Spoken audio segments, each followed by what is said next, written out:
of the Simonim. So like this. Thank you, Danny. We started talking about the Simonim of Rosh Hashanah and how the Gemara tells us that Simonim is a milsa, it's a thing to start the year in the correct way. That means to do things in the beginning of the year that affect the rest of the year. We spoke about the Yerushalmi, about sleeping on Rosh Hashanah afternoon. We spoke a little bit about the simonim that people eat.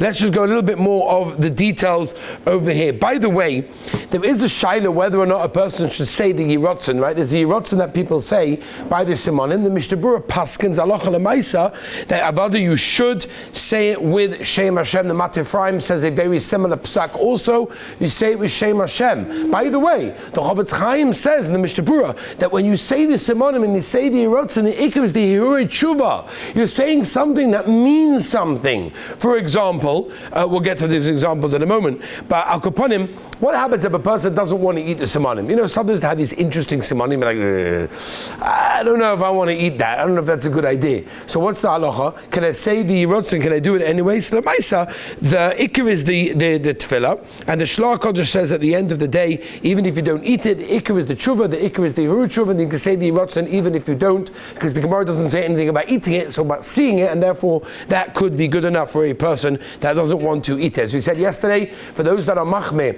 and they're worried that the item that they're eating is not included in the hamoitzi, because we said we're eating the simonim after hamoitzi, then you can take, for example, a piece of a banana or a peanut, for example, make a hadama, and you could be yaitza the hadama with that way, rather than eat something which is a suffix. Okay, let's move on. Another question as well. What about the things that are not in Shulchan Aruch? For example, the minig of Klal Yisrael is to have a carrot. Brought down in the Kitzur Shulchan Aruch, you have merin, the carrot, for example.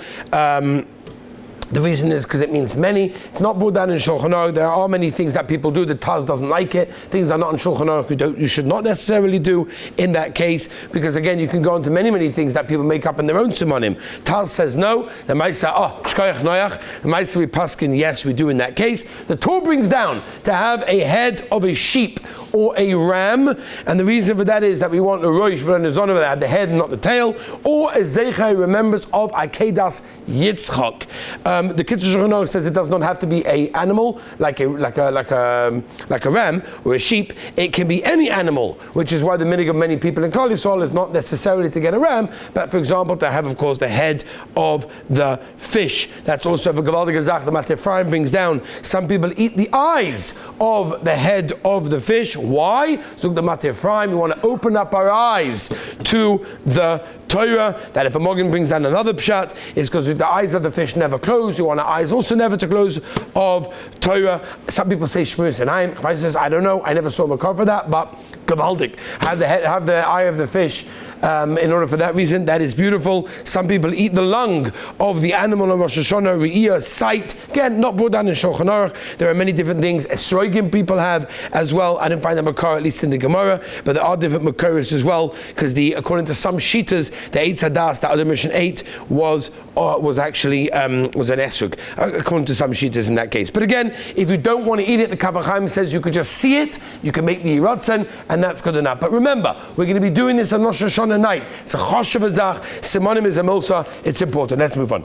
The Ramah brings down that there is a minig not to eat nuts on Rosh Hashanah as well. Why? Zuk the Ramah, because egois is the gematria chet, sin. So we don't eat anything that has even a symbol of anything that we don't want to have a remembrance on Rosh Hashanah. We don't remind the Rabbanu Shalom of Averis on Rosh Hashanah. But mainly we don't eat egois, we don't eat nuts on Rosh Hashanah. Some people say that's the pshat. Other people say, the Ramah brings already the Maril.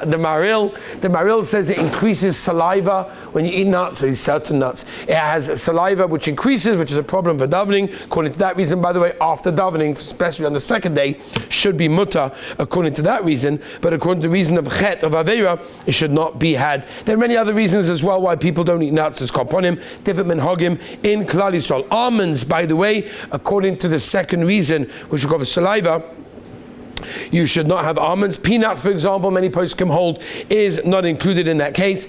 And if you cannot recognize the nuts in the food, for example, they'll be serving, let's say you go to someone's house and they're serving some kind of nut cake. When you can't recognize the nuts, oh, what do I do? It's Rosh Hashanah, can I have nut cake? The answer is, according to many, if you cannot recognize it, it is mutter. And the Debet Sin Rabban Ben Moshe says if it was cooked in food, of course, maybe perhaps don't do it, but if it was already cooked in the food and it's unrecognizable, there's also a mokim to be makel in that case. Borscht, by the way, pickles and vinegar, strong mustard, grain, these are things that people have minhagim. I'm not saying you have to, these are minhagim that people have not to eat. Fish, for example, Matir Ephraim brings, many don't eat fish on Rosh Hashanah because of daiga. It's a simon for worry, and therefore we don't have to have that. Many people, taka, do eat fish, and one of the simonim that we know we have a yiratzim for is fish, als puravu. Grapes, for example, the Vilna Gaon says not to eat grapes on Rosh Hashanah. However, the Kaf HaChaim says he dafka meant black grapes and not green grapes. Again, these are definitely minhagim, but raisins that are mixed into a salad will be no problem whatsoever. Many people have a minhag to have round challahs on Rosh Hashanah as well,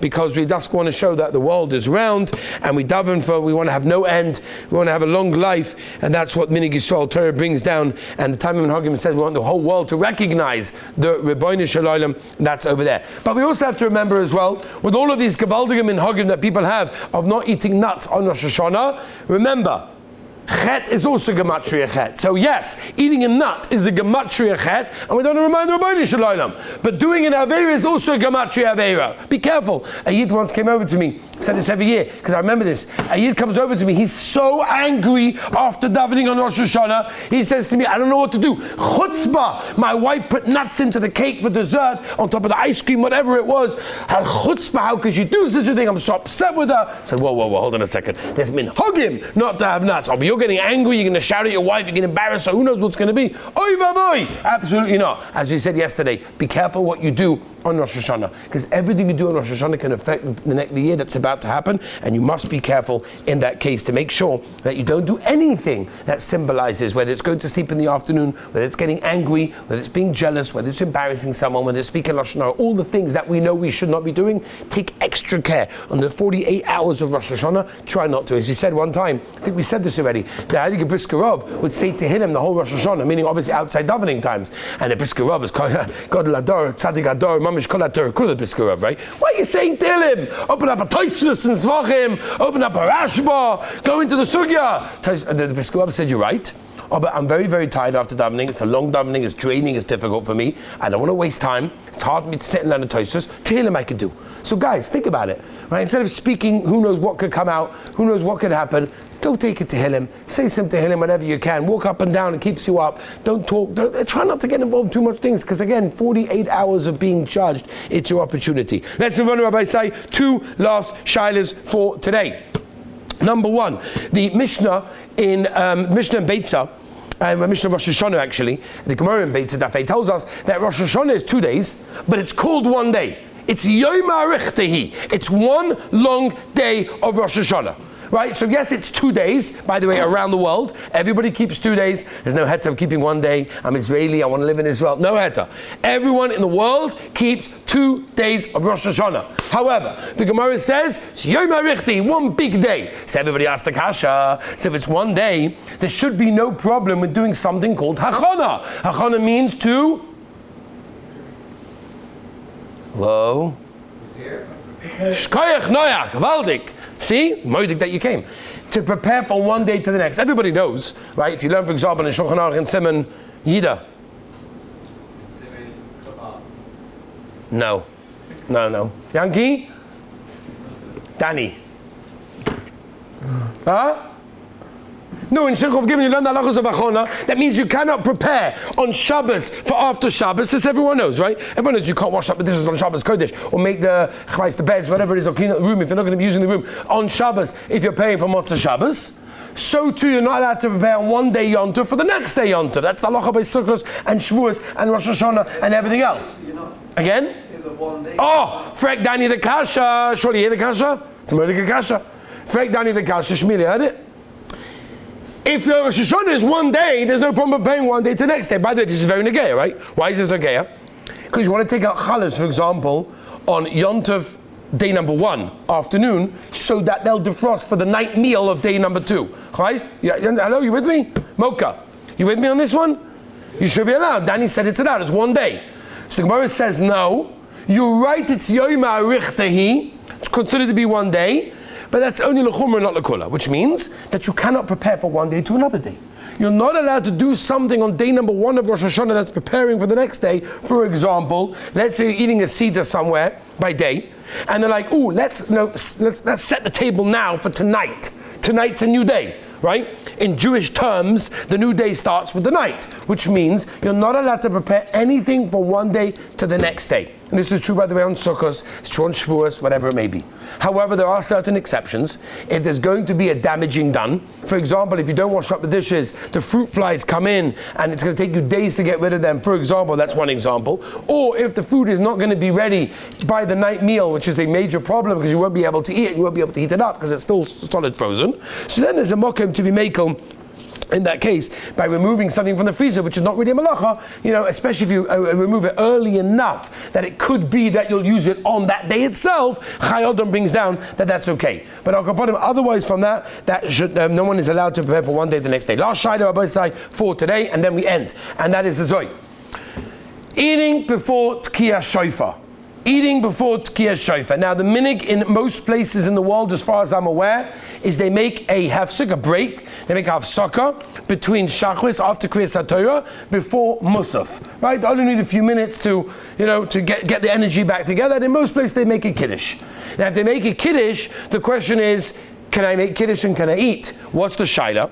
The shaila is there is a mitzvah da'oraisa of Tkiyah Shofar, which we're about to do in the shul by Musaf, right? Even though the original takana was by Shachris, they changed it to Musaf. I'm not going into that now, but I'll upon him, Lemaisa, the takana is where we do the shofar by Musaf. It's a mitzvah da'oraisa. How can you eat before doing a mitzvah da'oraisa? You're not allowed to eat before doing a mitzvah da'oraisa. You're not even allowed to eat generally before it's a D'Rabbanan also. It's another shaila, right? For example, if you look in the Shulchan Aruch, right, it talks about eating before davening, right? Zevi and Simon Peites. You're not allowed to eat before davening, right? Right, so the simple one. Why? Because I'm about to daven, I may forget. Same thing over here by shofar. I may get so involved, I may not come to do the shofar. So in Hilchos Shofar, this is not brought down anywhere that there is a problem to eat. But the Mishnah Berurah, look this one up yourself. In Tofrei Sadi Basic Cotton Tezvav, he brings B'Shem Tosefta that before Tkiyah Shofar it's osa le'echol. Tkiyah Shofar is a mitzvah d'oraisa. Yankala, therefore, to eat before Tkiyah Shofar, oy vavoy. As I state, so therefore the question is, what's going to be? People eat. In America they eat before Tkiyah Shofar? Are there meat boards or not? Rabbi say. Come on. There are? Meat boards, no? So without a meat board it's not really a kiddush. Yeah, hello? Anyone makes a kiddush before?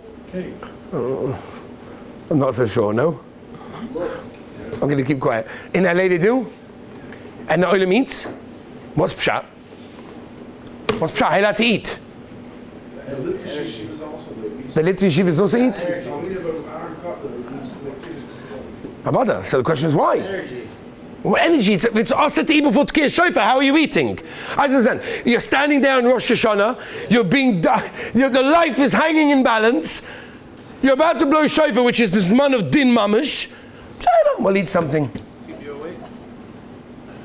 What's the saying? The way to a man's heart is... There's a good saying, no? Who knows? Hello? Anyone? The best way to a man's heart is through his stomach. No. I'm sure that's... Nini, say, what are you talking about? What's pshat? So you don't rush muscle. That's why you eat? That's why you eat, so you don't rush it. Then you're hungry after. Uh-huh. That's interesting. Okay, that's cool. So I'll give 2 heterim and then we'll finish for today. 2 heterim, and listen carefully. You don't want to do the wrong thing on Rosh Hashanah. It's Rosh Hashanah. You want to do the right thing. Heter number 1, Rabbi Isai. The Heilige Bekur Yaakov the Aruch HaNer brings down, Te'ima ba'alma. Meaning, of course eating is asa. But that's eating. Now eating means a serious seder. Stam te'ima, tasting, okay, that we can get away with, right? Now the Mishnah Berurah brings down Lamaisa, even though te'ima is mutar, he brings down only l'tzorech gadol, and Reb Shlomo Zalman said the minig of yeshivas is to be makel in this. They have long davenings. People need to have concentration. People need to not be worried about the time. Who's looking at the clock on Rosh Hashana? You're looking at the clock on Rosh Hashana? Oy vey. Every moment of tefillah, every word of tefillah is gewaldig. Aber zog dem Shlomo Zalman, the minig is to be makel in yeshivas and that you eat, but it's called a te'ima ba'alma. Te'ima ba'alma means not too much mazoinus. You can eat as much fruit as you want. You can eat as much vegetables as you want. You can have herring, you can have kegel, no problem. Mazoinus, that's the problem. Now, of course, you need a mazonis because Kiddush Makom Suda needs a mazonis. So, of course, take a piece of cake, but don't take 14 pieces of cake. First of all, you have to wash and bench, but that's a different shaila. Don't take 2 or 3 pieces of cake, because the mazonis is the problem. Te'ima means a taste. Mazonis is kaviyas suda. Memela, when we have a kiddush, yes, the minig is to be makel. We make kiddush, we eat. Yes. So Reb Shlomo Zalman said that's what the minig is. However, don't eat too much mazonis. Eat a little bit of mazonis to be yotze kiddush makom suda, and then fill yourself up from kegel and herring and whatever fruit, whatever they're serving over there, whatever it is. But don't eat too much mazonis in that case.